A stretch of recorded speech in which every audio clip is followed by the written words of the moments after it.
Best advice following a pedestrian accident in Miami. Stay calm and call 911 to report the accident and any injuries. If unable to do so, have someone call the police for you.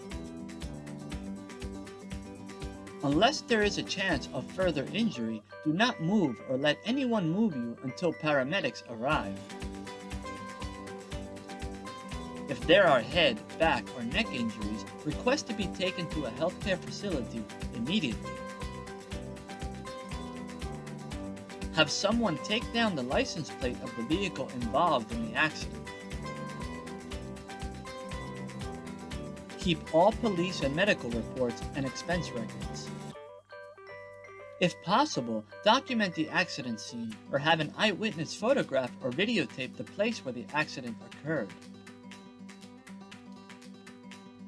Contact the Perazzo Law Firm in Miami to find out about a possible insurance claim for compensation.